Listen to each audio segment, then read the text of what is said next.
Trouble. Trouble. Get back here. Trouble. Trouble. Kitty, kitty, kitty. Trouble. Come here, Trouble. Trouble. Come here, Trouble. Trouble. Come here. Trouble, come here. Come here, Trouble. Come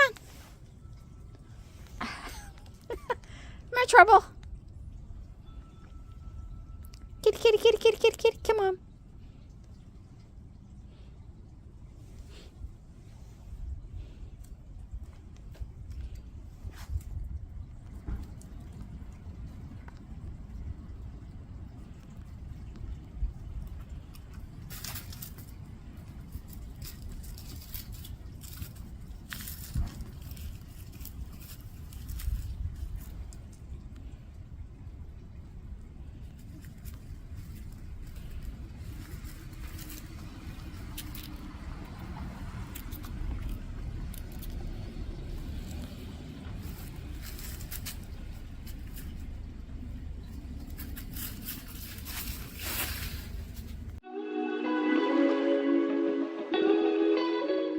Hey everybody, welcome to Country Girl with Kathy Jarvis. And it's the new year and it's time to get this greenhouse cleared up and ready for spring. So you can see I've been quite busy and have not gotten in here to remove any of the dead stuff. So that is what we're going to be doing today. Well, it's all cleared out and we're ready for spring. I did go ahead and add some vermiculite and some organic fertilizer to these beds, and I still need to change out the tomato cages and put them on this side and the pepper cages on this side for next year. But other than that, it is ready. The reason I had to get it out now is because we're expecting a really cold weather.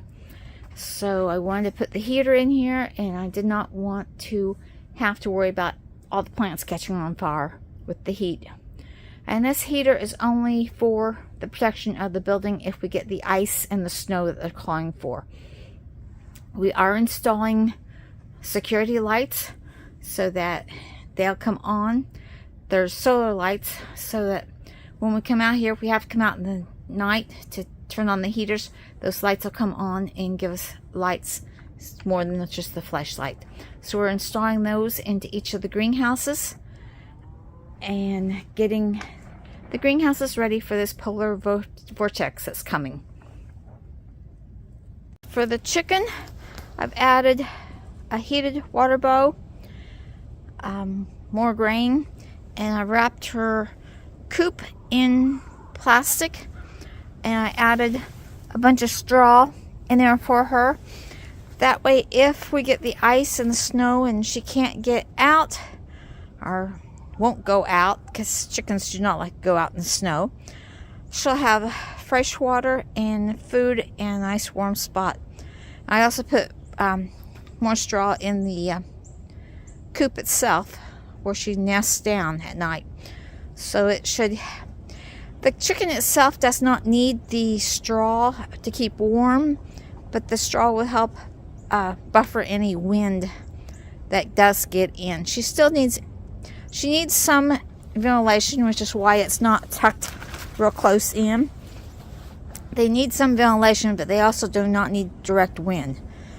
So the coop has a door, which I do not close, but it's a small door that she goes through, and it protects her from the wind that away. And that part is completely wrapped up. So she has plenty of fresh air, even if she has to stay in. And like I said, she's got food. I'll bring out more food tonight and fill that up just in case. So she's ready for this winter vortex that we're getting. Another thing I've done is I've made sure that we have plenty of cat food, bird food, chicken food, everything that we were low on. We went and got a new bag. That way, let's say this could last anywhere up to 2 days to a week. So we wanted to make sure we had plenty of food for them. I have filled up extra water jugs with our water in case the electric goes out, so I'll have water I can give them. I've also charged up all my lights that are rechargeable, have fresh batteries and anything that needs to be used by battery alone, and I have candles ready to be lit with plenty of matches. And we've installed some solar lights in the greenhouse and outside here, so that if the electric goes off, we can use the solar lights to get to the and about outside if we have to. He's carried firewood up for the stove, so we've got it ready in case the electric goes out and we need to have the wood stove as a backup heat. We've got that ready. We've got plenty of fresh drinking water already stored. And of course we've got the food in the freezer that we've worked on this summer. So as far as I can tell, we're pretty much as ready as we're going to be ready for this. No one's ever ready for this cold weather, this Arctic blast. The cats are inside. I will turn them out today most likely, but if it gets below freezing, they will be inside. And they've got those caticos, so they're happy. In fact, one of them won't come out of the catico, in fact. The other thing that we've gotten done is we've got the curtains around on the side porch. They're up, and that helps buffer the cold wind to help keep the wind from hitting the side door. So that's done. The last thing I did was clean out the dead leaves off of the bottom of the pond and put in the pond de-icer. Now this won't heat up the complete pond. This will just heat the area around the de-icer enough so that the water there will not freeze, and it will allow for the gases and stuff to escape and for the fish to live. So hopefully we're ready for this winter vortex.